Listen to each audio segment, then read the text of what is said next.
Hello, everyone.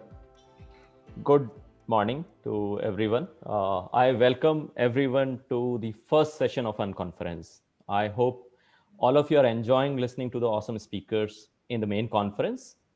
At Unconference, we will discuss aspects of life that are no less and very much integral part of our life: health, well-being, hobbies, and many other interesting topics. I suggest you watch all the sessions of Unconference. I'll come to the topic, which is holistic health, need of the hour. Most of the time, we assume that we are healthy.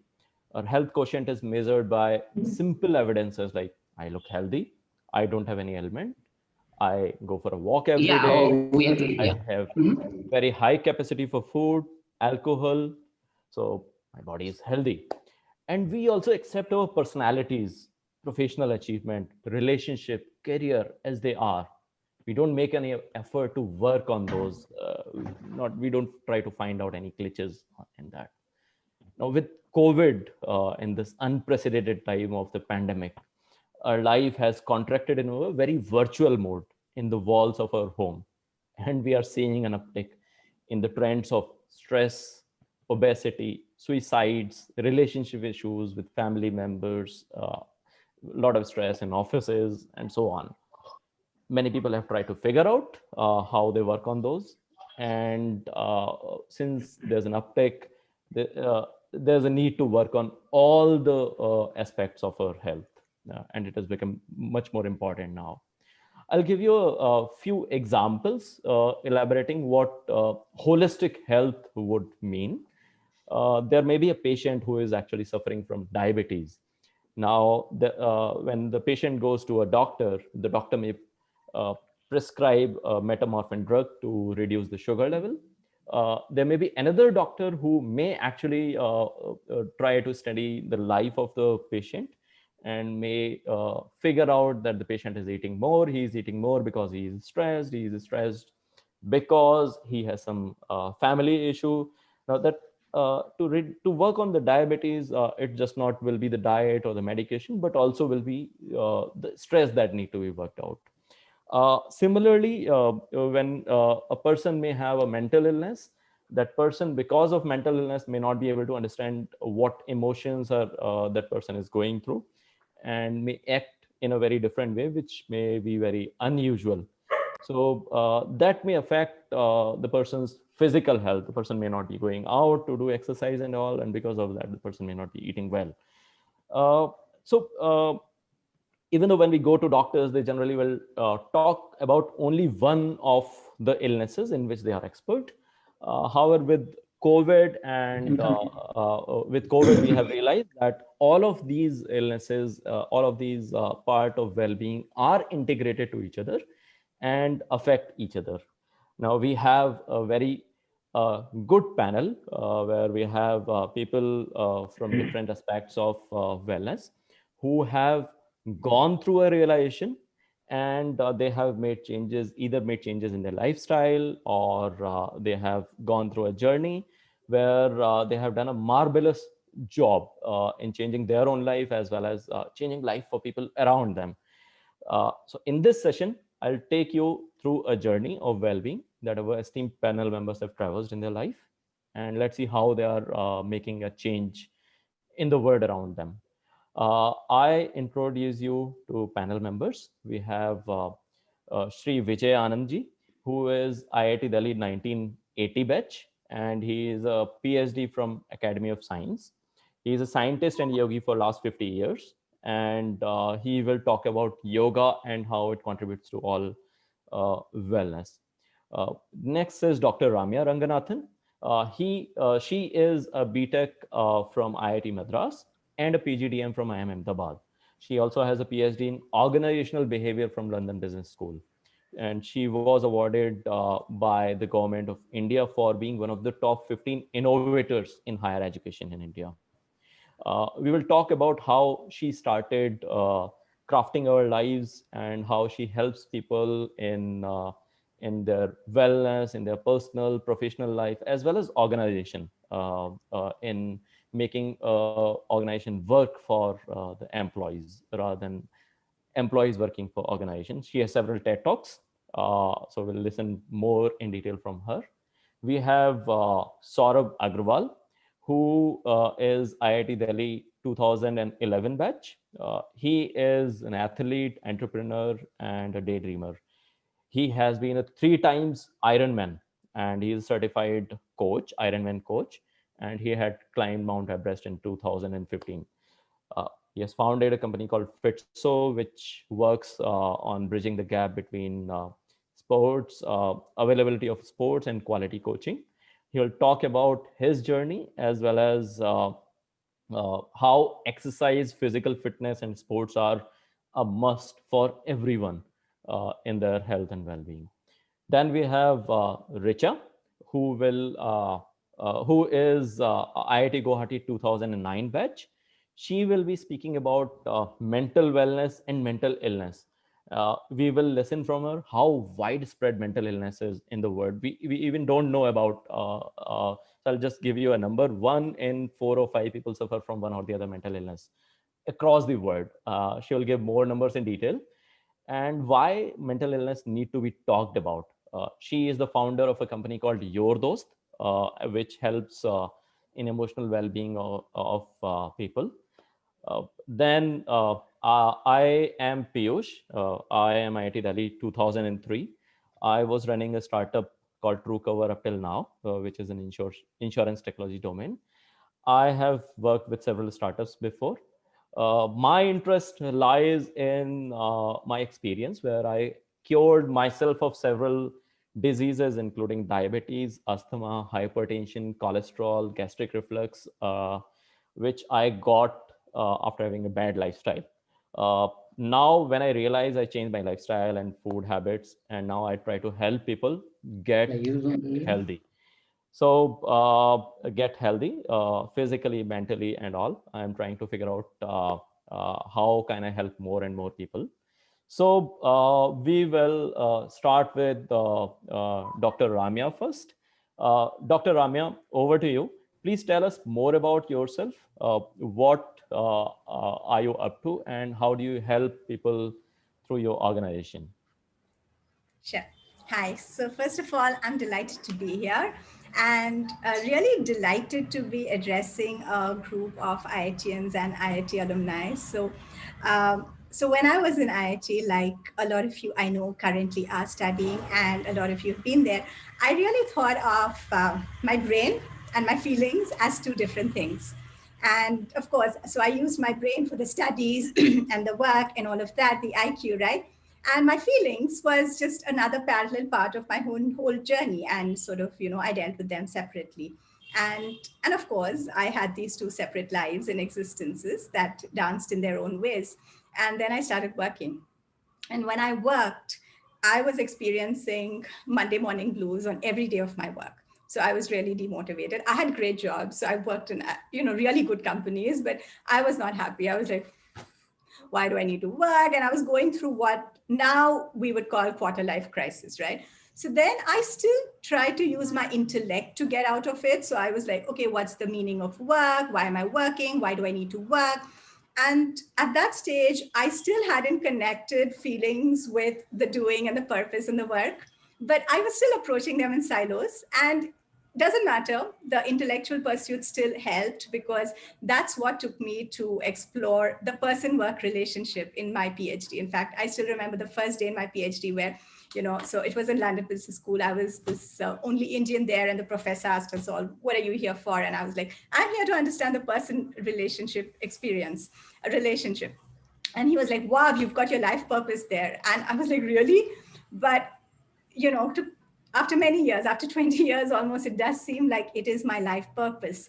But so what happened during the exploration of the person work relationship is when I stumbled upon all the science and all the research, I actually started looking at emotions, and I realized that everything's interconnected completely, right? So it took me into the field of positive psychology, and for about 10 years, I taught at IIM Bangalore as a full-time faculty for 10 years. And for 10 years, I conducted an executive program for executives called Leading with Joy. And I was also teaching positive psychology to the students there. And this is so my experience, not just in the research, but in dealing with all these executors and everything, just sort of reinforced the fact again and again about how, when we do anything, we call it our work, our brain is present, our emotions are present, and of course, our body is present as well. But I'm going to let Saurabh talk more about the body, but I'm a huge proponent of physical fitness as well, because you can't really work without your body being on board with you. So, so my learning and experience just got reinforced with this program of Leading with Joy. And today I run my own business. It's called Crafting Our Lives. I still teach and I work with corporate organizations. I still teach Leading with Joy, but I'm also doing coaching. And, in coaching, I do executive coaching and life coaching, and they're not different. So sometimes somebody comes in for executive coaching, and then we have to look at all areas of that person's life. So that is holistic well-being. And somebody comes in for life coaching, and this has been my most powerful takeaway here, okay, about how our work can be our best friend. It can be the vehicle and the portal and the gateway to joy, to excitement, to having fun with life, to seeing life as an adventure, to creativity, to purpose, to commitment, to actually showing up and waking up each day to be our best, most powerful and potent selves. And therefore work is, I mean, it sounds weird, but it can be that blessing. It can be that wonderful thing. And I experienced it earlier this month, actually, when there was COVID in my house and family and all of that. And my work was the pillar that sort of, helped me get through everything. So to cut a long story short, the inquiry that started with, oh my God, I have to work and I'm feeling drained and tired. And how do I manage this work so that it's not something that's pulling me down, has now turned into, oh my God, I can choose to work in a way that actually helps me love myself more, feel better about myself, and show up as the best person that I was born to be. So the relationship between work, well-being, happiness, that's the domain that I'm here to invite you all to Awesome. explore. Awesome, Dr. Ramya. I think very good insights on how you help. Now I'll go over to Saurabh. Since you mentioned physical fitness, let's hear from Saurabh. What he is up to, what he has done, and how he's helping people around getting a better health. So thank you, Piyush. Happy to have be here, and I will quickly take you through my journey and how I landed at the place where I am. So basically, I graduated or I entered into IIT in 2007, and I was doing chemical engineering, and that was the time when I got exposed to this world, I would say, because before that, everyone knows, like most of us are into books and like staying at home studying, right? So after that, once I started exploring this world for the first time when I went to Himalayas and saw the mountains and experienced the snow, that was a time when there was a calling inside me, and I realized that adventure sport is something which is I am attracted to. And during college time of 4 years, we got a lot of I would say chances and opportunities to explore our different dimensions, right? So that's the best thing which I think IIT or any college which has a hostel life gives you. So after my college in 2011, I joined Flipkart, and during that time, like it was a good time, having worked with a good startup in early stage. But there was an inside calling which I realized, and I acted upon. So that was to leave the job at that time because, as we all know, and I was fortunate enough to not have any kind of responsibilities, major responsibilities from family or anyone. And I realized I should take a chance, and I plan to get into adventure sports kind of a full time. So I wanted to learn sports basically. And most of us doesn't know, but in India there is lot of opportunities to learn various sports like mountaineering, paragliding, skiing, water sports, all these courses, and they are being run by government of India at a very subsidized rate. So I planned 1 year into that, and I did all these courses, being into Manali, Kashmir, Darjeeling, all these places I traveled and I did these courses. I learned, I gained skill basically. And after that, I got to know about this race called Ironman, right? And that was I think, a life turning point for me, because at that time I didn't know anything about Ironman or a triathlon race. So let me tell you, like, Ironman is a triathlon race. It's a single day kind of hardest endurance event, you can say, in which you have to first of all swim for 4 kilometers in an open water body. Then you have to cycle 180 kilometers, and then you have to run a full marathon, which is 42.2 kilometers. All the three things back to back, you have to finish within 17 hours to get the title of Ironman. And I was a non-swimmer at that time. I was not much into cycling and running, but I realized this is something which, if I take up, this will add a lot of skills in like in my life. Also, I will have a goal to pursue, right? And I am very a kind of person which keep on finding small goals for life to keep myself engaged and happy, right? So that was a good goal for me. I took that up, and I began from zero, and within 1 year I trained for it. I like traveled across India to find places where I can learn swimming, or I can find people whom along with I can go for cycling and running. So that was a very good experience, and that built a lot of I would say things which helped me in my startups later on. So in 2014, finally in August, I went to Sweden and I finished my first Ironman race there. Post that, I had another dream, and that was to climb Mount Everest. So I thought of that, like, I am in a good shape, and there was some media coverage at that time. I learned how to raise funds from corporates and from crowdfunding. So all those things helped me during my Ironman, and that same strategy I tried to apply to go for the expedition of Mount Everest, which was my another dream. So in 2015, fortunately, I get to go for that expedition, and I went from China side, but unfortunately, there was a incident at that time, which was like earthquake hit Nepal, and especially Mount Everest, and that was the epicenter. So because of that, all the expeditions got cancelled, and we had to return back from the mid of the journey.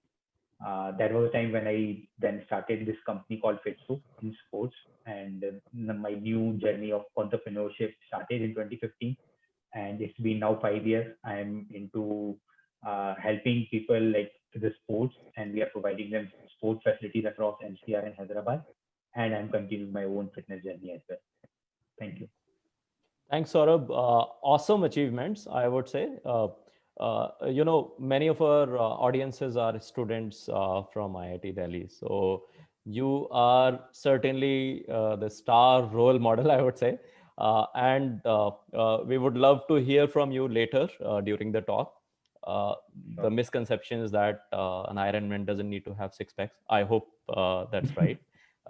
And how do you motivate people into getting into a habit, and how sports and all help people in terms of their journey towards a good health. So certainly for getting into good sports, you need good mental stamina and mental well-being. We now come to Richa, who runs Your Dost. Richa, please let us know your journey, and also let us know how mental wellness generally is required for people, and also what actually is mental illness. People don't know about mental illness, so I think I would love to hear that from you. Over to you. Right. Thank you, Piyush. Very, very excited to be here. So I think, Piyush, you asked a very good question. I think my journey, it was so inspiring to hear both Ramya and Saurabh talk about their journey. So for me, I think while I was growing up, I grew up in Bhopal. It was very simple that, the aim is to get into IIT. I think that's all that we've heard about. And my parents said, oh, you go there, life is set. So I did get into IIT in my first attempt. Then I realized, oh, now what, right? And everybody kept saying that day zero placement is the thing. If you get it, you're set. I did get that as well. So I started working for DE Shaw. I was working as a user experience designer there. Then I realized that I wanted to learn more about how things are done in and out. So I joined a startup, which was in the area of social media analytics. I was their first employee. We grew bigger from a 1-member, 2-member team to a 65-member team. And then it was acquired by Mu Sigma. So I did that for almost close to 3.5 years. I worked a little bit in US, I worked a little bit in Germany. But I think I really, to be honest, in my job, I never had Monday blues. I used to love my job, right? But I always could see a lot of people around me, including myself, going through tough times. It could be about various things, be it about relationships, was it about pressure when I was in college of exams, pressure about placements while you're in the job, how do you communicate things to your manager, how will the career progression look like, and things like that.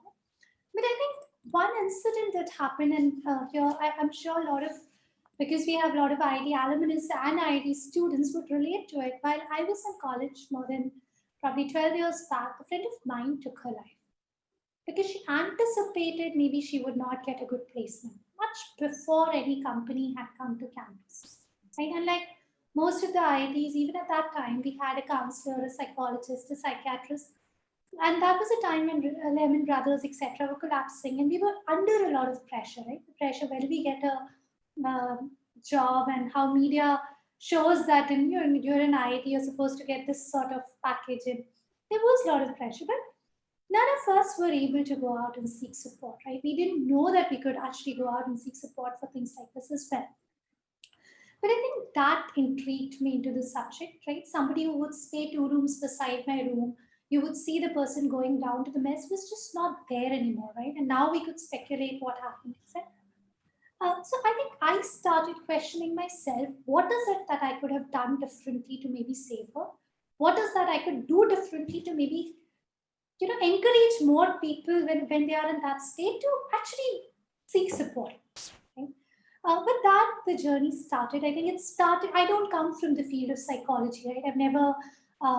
I didn't even know what a counselor is, what a psychologist is. But my pursuit was that, I felt stressed at a lot of times. I felt the pressure. How could that be made better, right? And we started a lot of research, talking to a lot of people, talking to a lot of professionals to understand what do they do. And then we said if we could combine technology, which is at the fingertips of everyone these days, with psychology, we might be able to help and support a lot of people before things got severe. And with that, we started out Yodos as a technology platform where people could be anonymous so that there is no stigma. I think culturally there's a lot of stigma in this subject. They could just call themselves Superman, Batman, whatever they like, and seek support from professionals who are trained psychologists, counselors, career coaches, life coaches, and people can have one-on-one session with them, right? A lot of people like Dr. Ramya who could empower others to be a better version of themselves, right? The idea is very simple. How we all go to gym, run to be physically fit so that we could, it's not because I have malaria, diarrhea, I start going to a gym or a run, right? We go there to be better. Similarly, can people start taking care of their emotional well-being?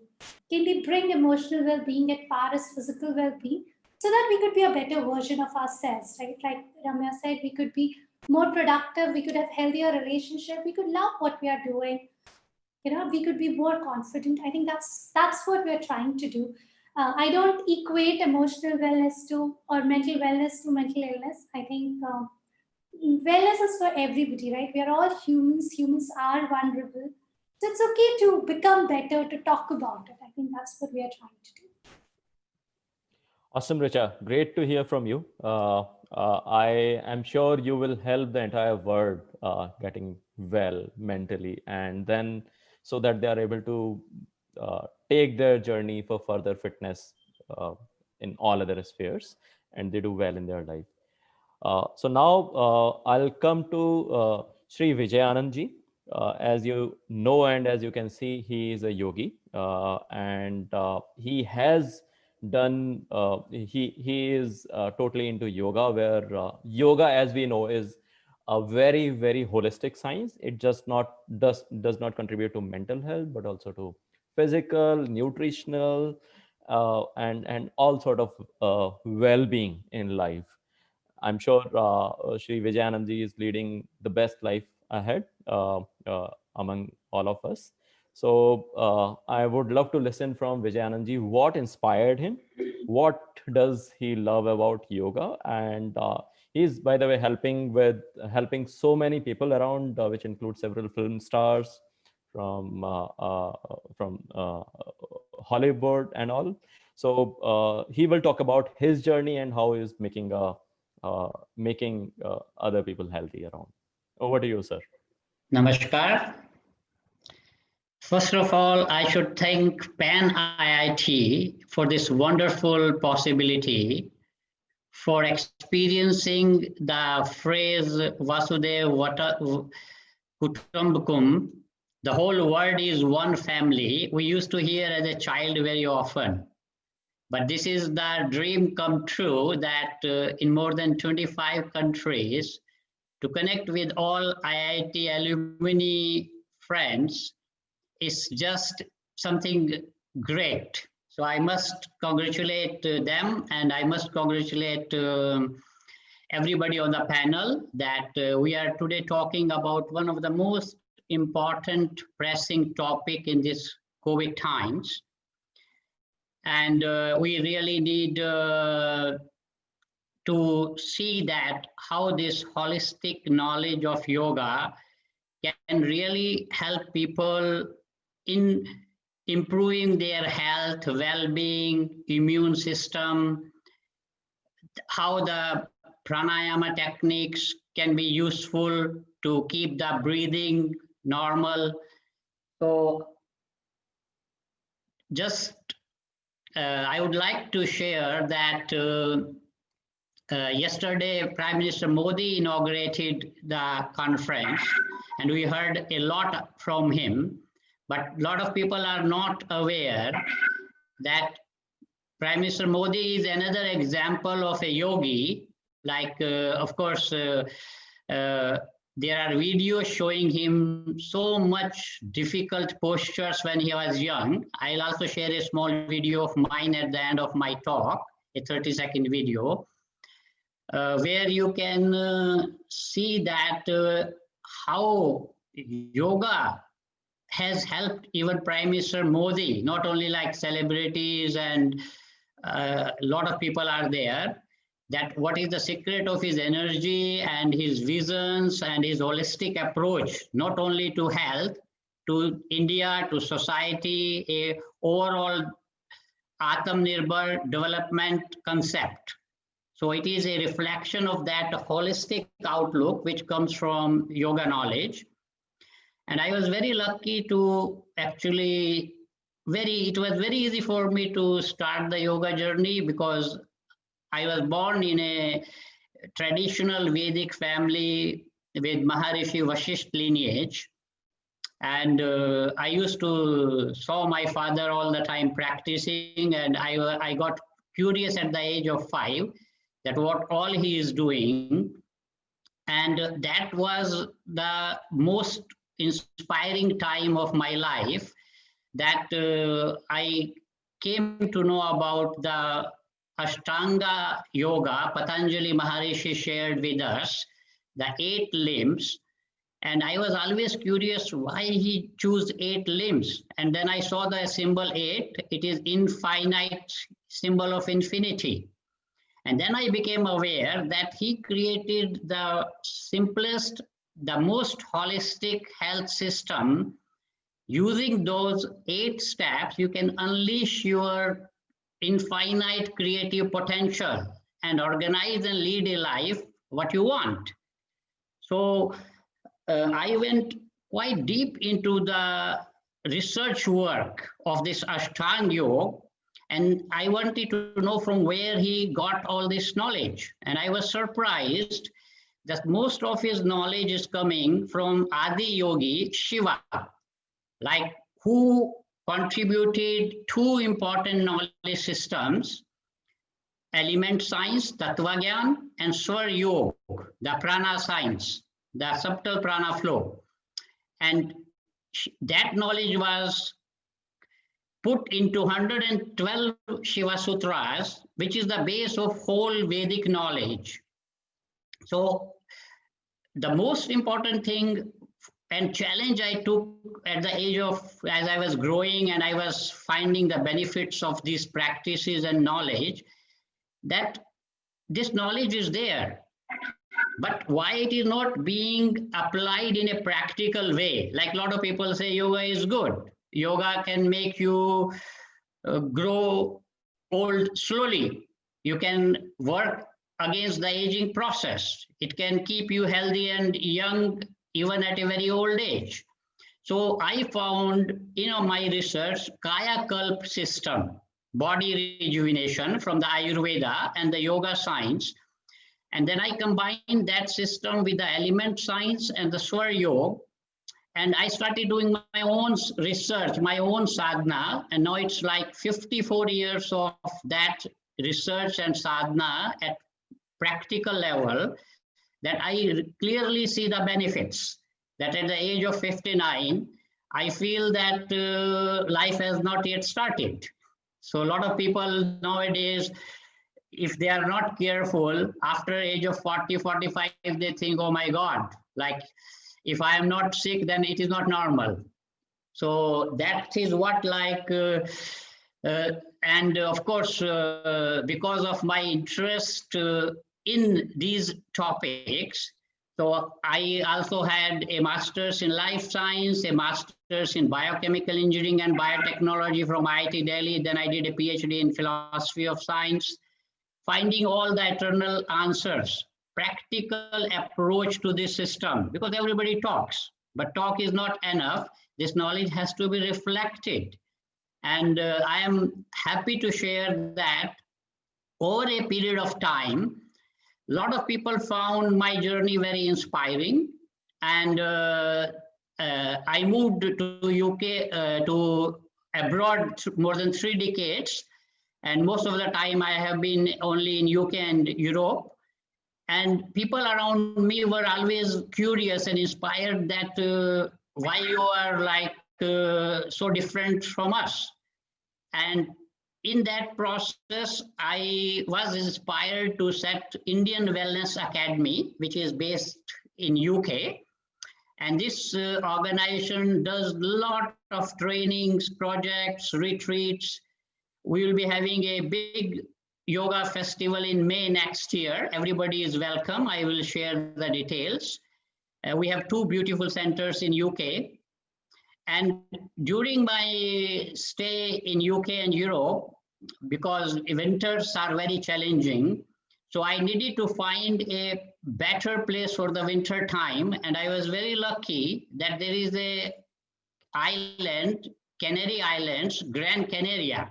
It's like an eternal spring, winter paradise.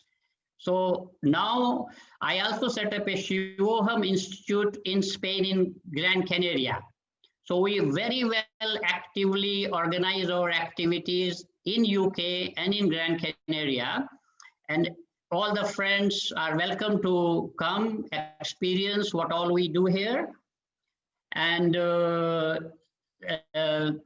are a lot of projects. There is a website, you can see all the details, what wonderful things. I have a big team of people, like we have trained thousands of trainers all over UK, Europe, in few other countries.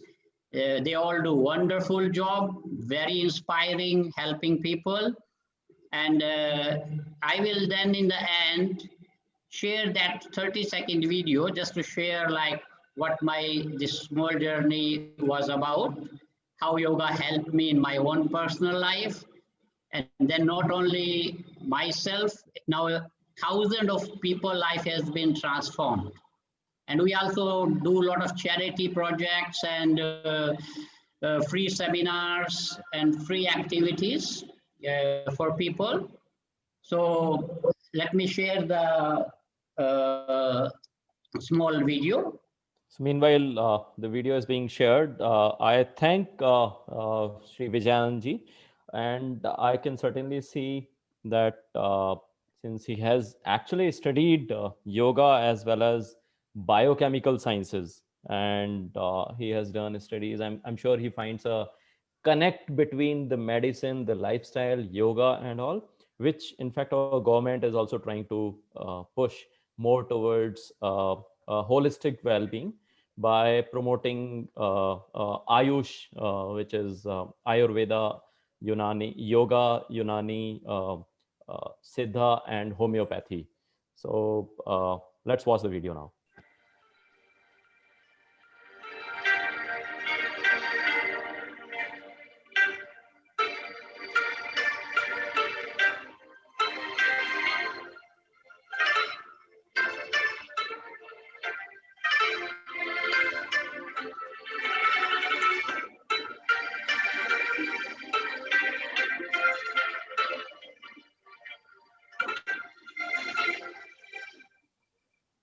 Awesome. This is beautiful.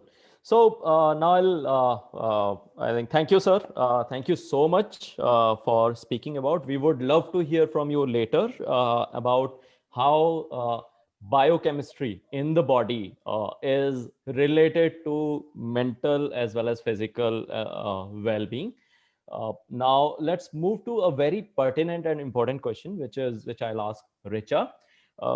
Since it is COVID time and people are figuring out that they either have some mental illness or they have some stress.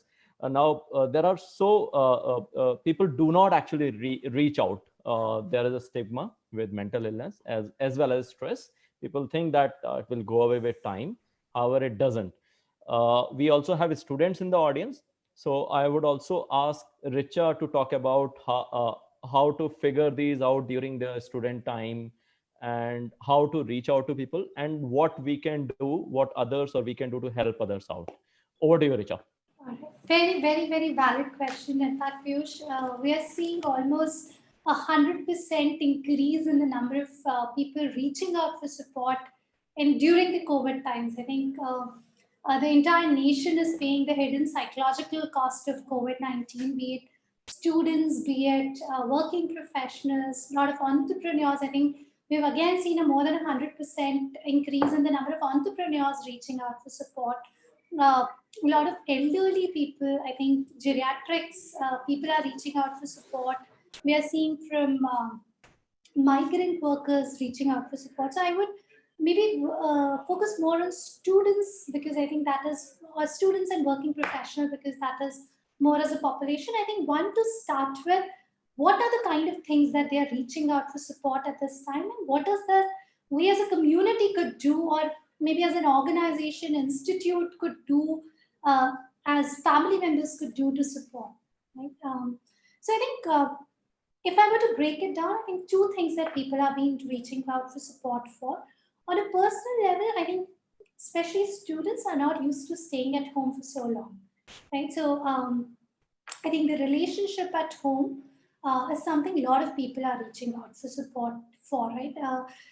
That, you know, I'm sure we all remember our IIT days. We would get up at a certain time. We had our own, that freedom is what we enjoyed. And I think somewhere we miss that freedom, right? That you have to get up at a certain time, you have to do this, do that. And with your parents right there who still think you're children, some of them find it difficult to get along with it. A lot of people have also reached out where they're worried because their family members are, maybe they have elderly grandparents or parents, and there's some people have contracted the virus and they are thinking a lot about it.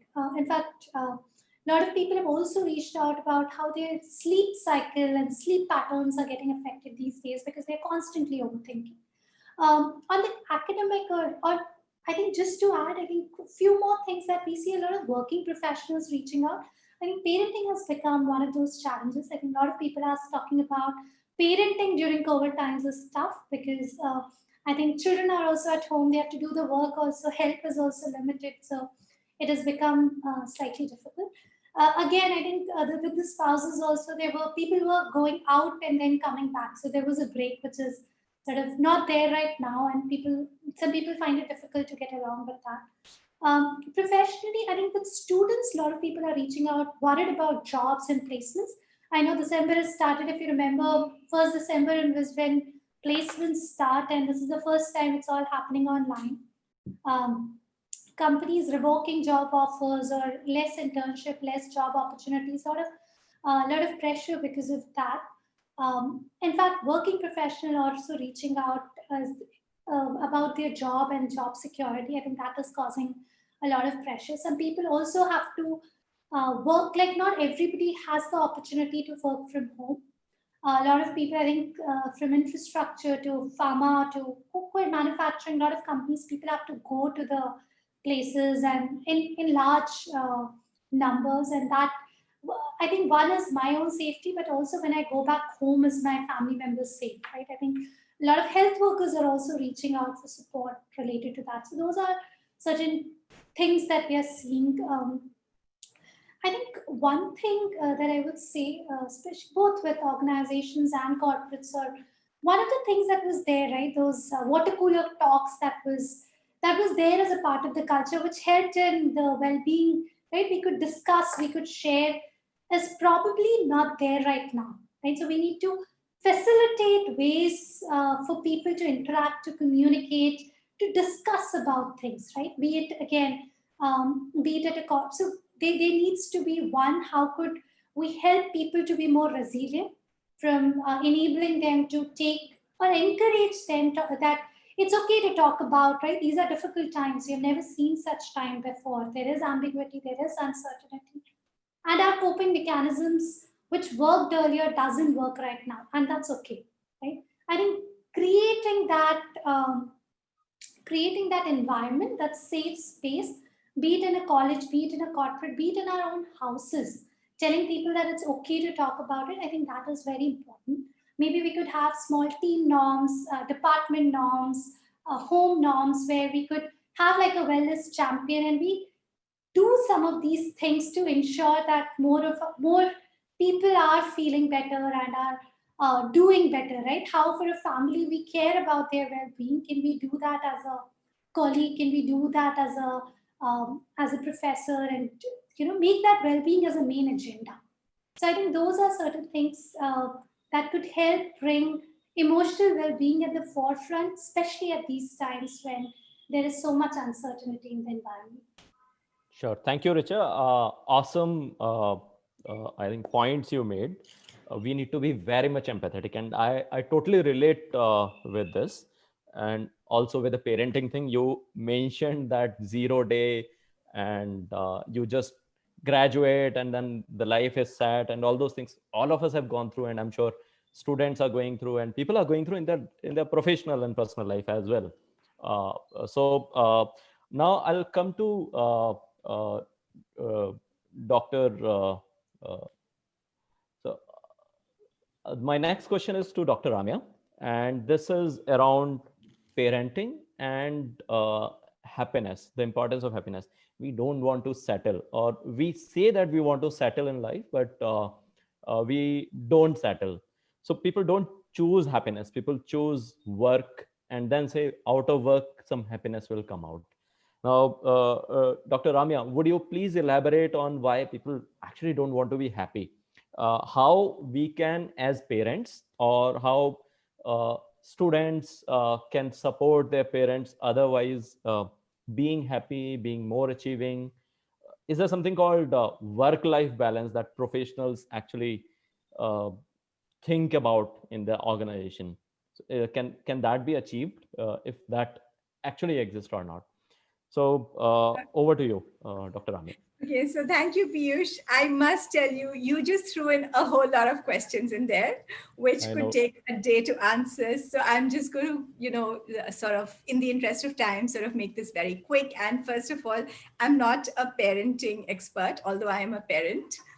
But I will talk a little about happiness, and since that's been the area of my research, and that's also where I've had a lot of learning, and also about why people don't choose happiness. Okay, and this whole idea of why happiness can be as a choice. And so there's something that I did not mention actually earlier, and because it was a short introduction, which is. So about 10 years ago, soon after I'd had my baby, I was in the UK then. I was actually diagnosed as clinically depressed, and I didn't even know it. Okay, so it was postpartum depression, and I was like, really? I mean, is that what's going on? And that's, and I'm not saying everyone's depressed, but I'm just saying there are levels, and this can happen. There are levels of, I'm just going to put it all in the category of non-happiness. And sometimes we can also be in denial. In fact, I was very angry when I got this diagnosis, I was like, no, because I'm just trying to make my life work. I'm just trying to do my PhD and look after a baby and, do all these things.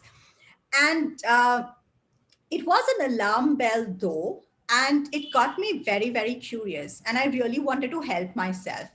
And that's when, from just the main OB research, I started going into positive psychology. And when I started realizing there that we can actually change our brain, we can change the rewiring of our brain. And okay, I'll give you a very short stats here. If you know everything about a person's life, in terms of achievements, relationships, job, okay, wealth, where they're living, the weather in that place, everything in the external world, right? Everything that's happening, you can predict only 10% of the person's happiness. That's huge, right? I mean, we think our happiness is because of I have a good job or I don't have, I have a good spouse or I don't have, or, my baby's healthy or it's not, I live in a sunny place or not, right? And all of this information is only going to be able to, that's what the statistics show. And I was like, what predicts the other 90%? That's the way our brain interprets this information about what's happening to us. That's our subjective reality. That's the narrative that the brain builds. And I was like, okay, so then how, can I control this narrative? Can I change it?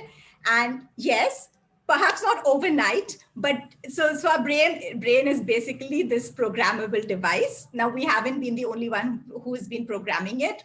Loads of sources around us have been programming it, but it's never too late to start taking control of all the program, and may I use the word garbage, in our brain sometimes, and start deprogramming, letting go, reprogramming, so that you can actually be the lead programmer in your life, and you can have some degree of control on the way your brain is interpreting what's happening to you. And therefore, that influences your happiness. And that's what I mean by choosing happiness.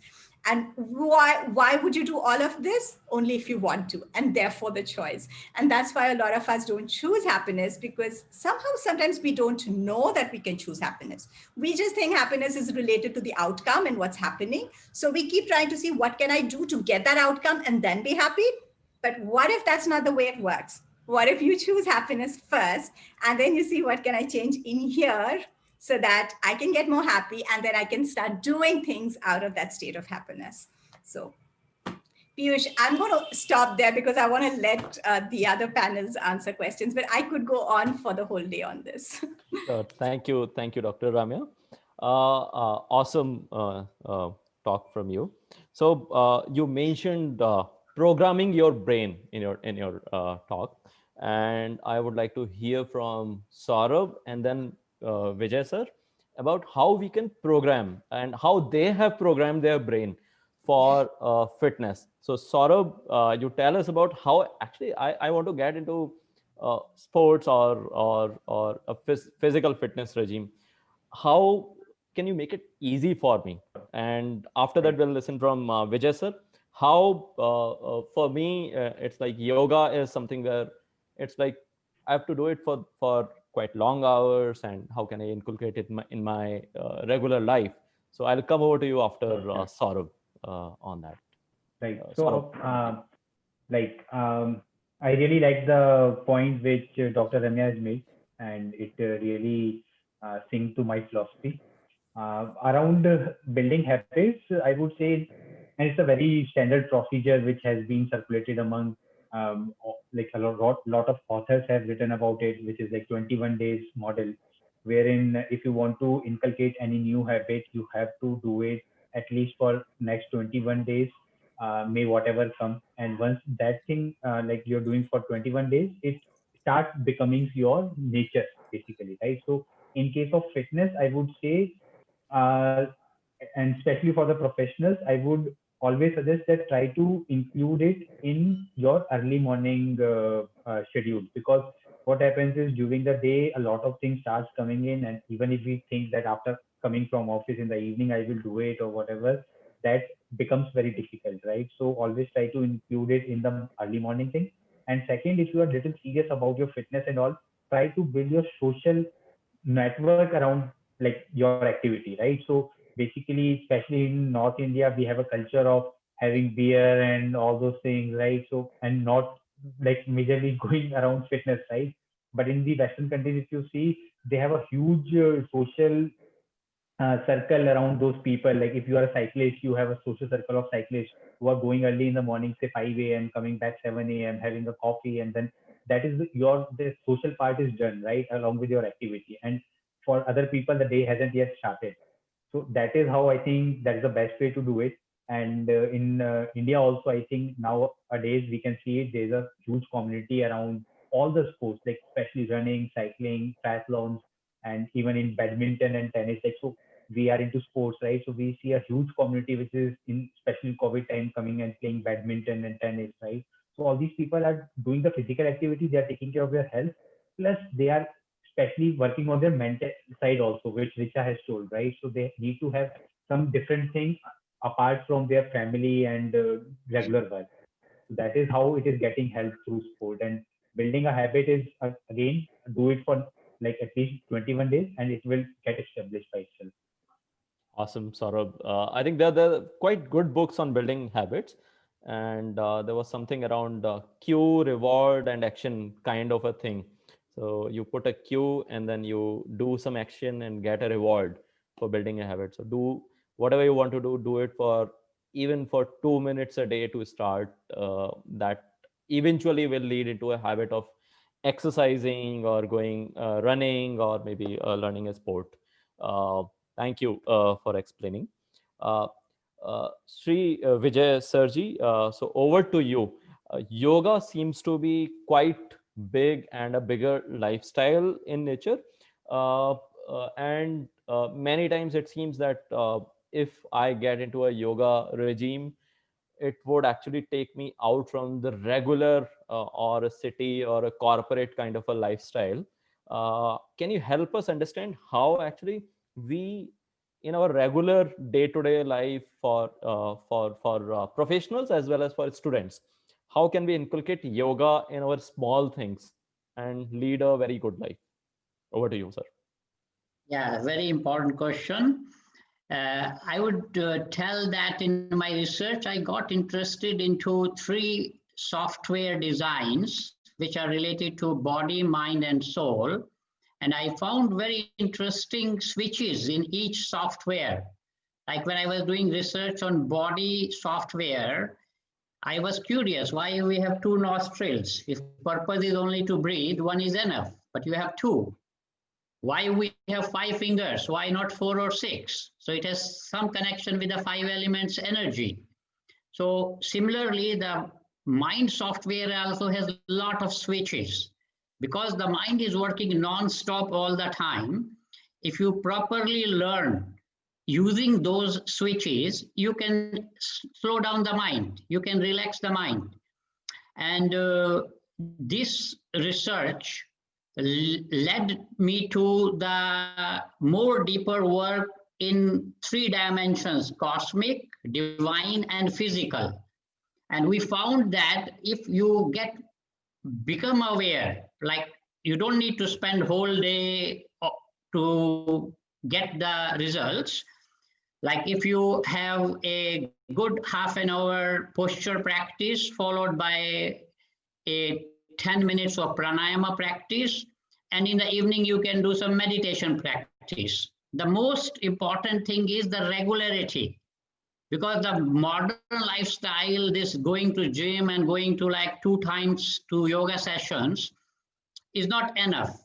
And keeping that in view, what we are doing now is thanks to this Zoom sessions possibility, you don't need to go anywhere. At the luxury of your own house, you can have almost free Zoom sessions from Indian Wellness Academy. We have a team of trainers. You don't have to try and spend extra time. There is a 1 hour class every day. There are regular meditation sessions, free meditation sessions organized by the Indian Wellness Academy. So very important is that you have to take a decision. I have to find 1 hour for myself. If you don't have that 1 hour, nobody can help you. So that commitment, me time, that yes, I am ready to take care of myself. Doesn't matter, I will help everyone. I will look after my family. I will look after my job. but equally important is this looking after yourself. So when that awareness comes, half of the job is done. Then you are in the process and you will achieve. And it's very interesting that this commitment helps you in four aspects of your life: in your health, in your work, because you become more productive, you are more inspired to start doing things what you love. You are not doing like a lot of people when practice yoga, they get a very deep insight, intuition. What I'm doing is not what I should do. And then they start doing more creative things and the whole life transforms. And that is how most of the panel members must have experienced in their life. That after studying so much from different places, we all are doing something which we love doing. You know, it's our passion. So once you become passionate, your journey is blissful. Whatever you will do, you will be in bliss. So that is the purpose of this holistic yoga science. And I'm sure that it is not by chance that in last few years, lot of transformations, like lot of ideas, International Yoga Day, inspired by Prime Minister Modi, 21st June, all more than 200 countries. Now they are sending yoga ambassador to all embassies. So like yoga already, like in last several few years, it's almost like you can find a yoga studio in every street of Europe and UK. And now, thanks to this Zoom and COVID situation, it's not necessary. It has become so easy. So much is available now online that everybody can access it. So I'm sure that if you have any specific questions, you are welcome to write and visit indianwellnessacademy.com. I'd be happy. We have regular free seminar interactions, so feel free to connect with us and look forward to seeing you soon. Thank you. Thank you, sir.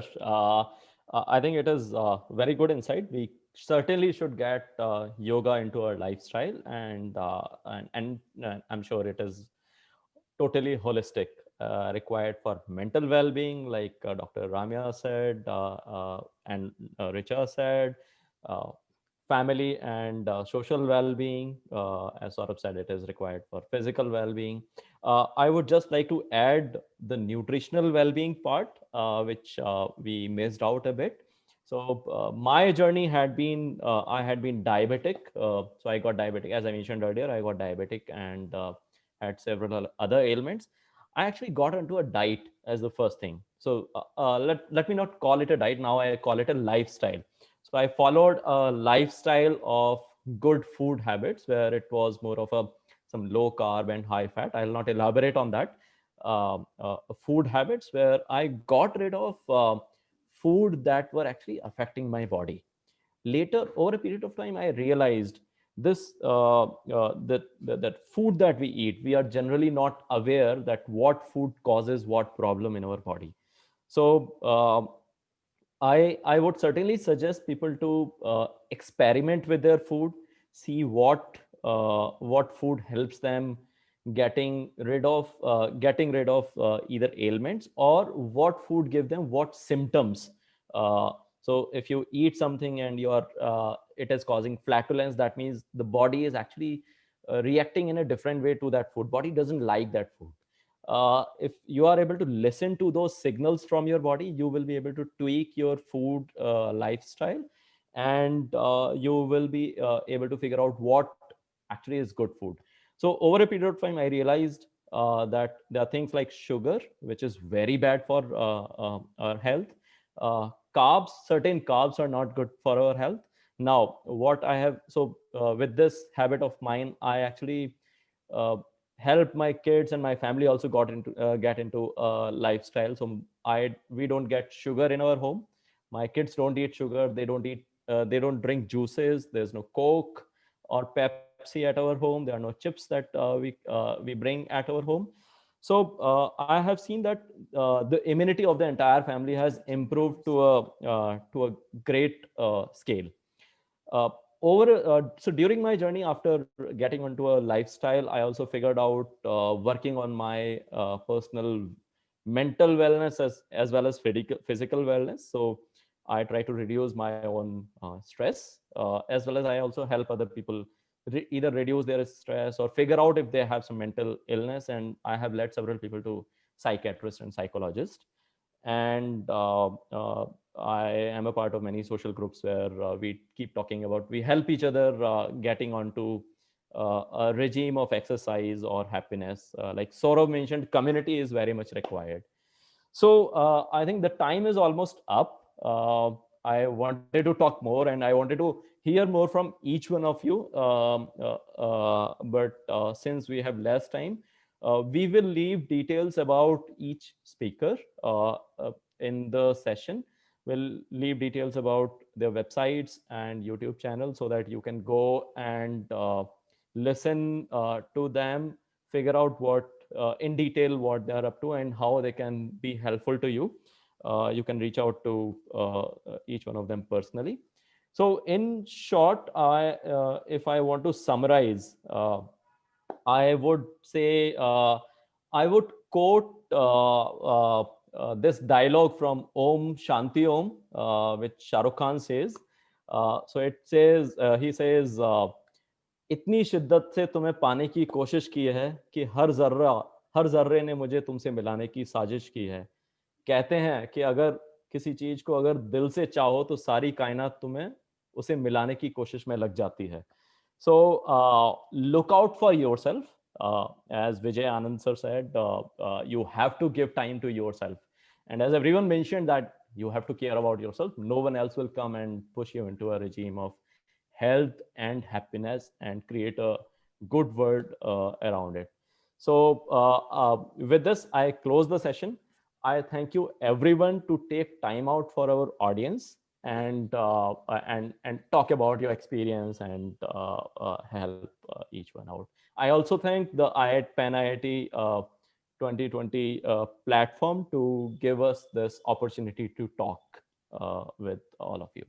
Thank you. Thank you. Thank you. Wonderful. Thank Thank you. you.